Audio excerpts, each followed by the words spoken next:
the real reason you can't be alone. The modern world tells us that loneliness comes from having no one beside us. But the truth may be far more unsettling. We have been conditioned to believe that more connection means less isolation. Yet the contemporary condition quietly reveals the opposite. We have networks, followers, endless communication channels. But inwardly, the mind grows more restless and more fragile. This is the structural contradiction of the digital age. External connection increases while internal stability declines. The cost is not merely sadness. It is the erosion of our capacity to remain with ourselves. The Buddha did not begin with comfort. He began with the recognition of suffering. Loneliness, in early Buddhist teaching, is not a romantic emotion. It is a manifestation of a mind clinging to what is impermanent. On the surface, we experience emptiness. At the structural level, craving is operating. At the existential level, identity is destabilizing. An untrained mind moves outward toward stimulation. When stimulation disappears, agitation emerges. That agitation is labeled loneliness.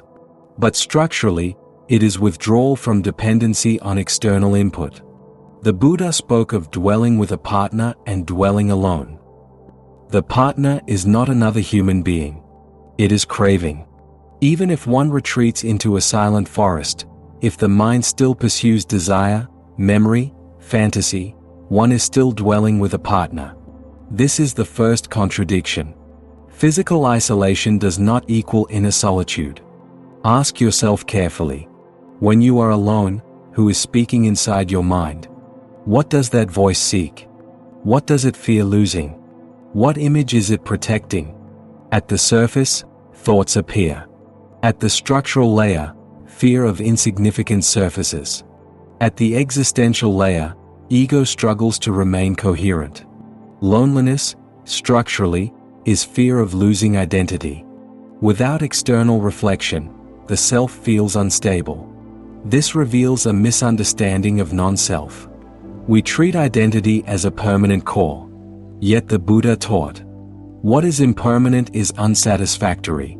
What is unsatisfactory cannot be self.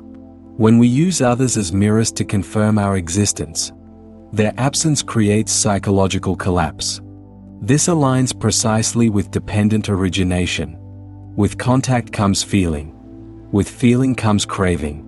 With craving comes clinging. In modern Western culture, identity is tied to performance, status, recognition. When there is no audience, meaning appears to dissolve.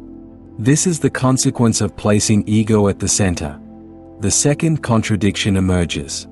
We attempt to cure loneliness with the very mechanisms that intensify it. Scrolling creates the illusion of connection, but it is avoidance of silence. And silence is where the mind becomes exposed.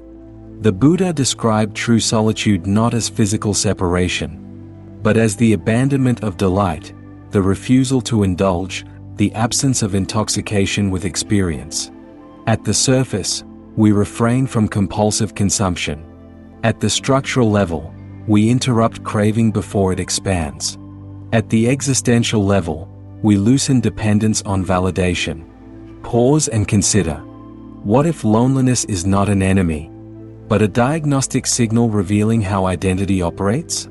When the mind becomes quiet, fear often surfaces. Ego has nothing to grasp. This is the internal crisis point. Many immediately return to distraction. The Buddha offered mindfulness of breathing as a structural anchor. Breath becomes the stable reference point.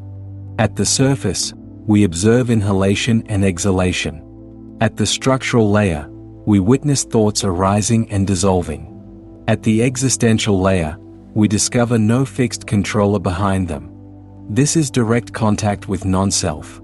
Not belief, but observation. Contemporary culture equates silence with failure. If you are alone, you must lack something. This narrative generates fear of solitude. Yet seclusion may be the condition for clarity. The Buddha spoke of happiness born of seclusion. A happiness not dependent on external approval. It requires no competition. It does not demand image maintenance. It does not rely on recognition. Humanity builds vast technological systems to escape silence. Yet silence is precisely where insight becomes possible. Ask again. If no one sees you, do you still feel that you exist? This is an identity-level inquiry. Who are you without an audience? The Four Noble Truths are not ancient abstractions. They describe the architecture of experience. Suffering arises from clinging. Craving sustains the cycle. Cessation becomes possible when clinging dissolves. The path trains perception toward clarity. Misunderstood, the teachings reinforce ego. Understood correctly, they dismantle it quietly. Perhaps you do not fear loneliness itself. Perhaps you fear the collapse of your narrative self. True solitude means no constant self-story, no performance, no validation, no mirror. Only the direct encounter with experience. The question remains open. When you are alone, are you escaping craving, or conversing with it? And if craving is the hidden companion, are you prepared to set it down?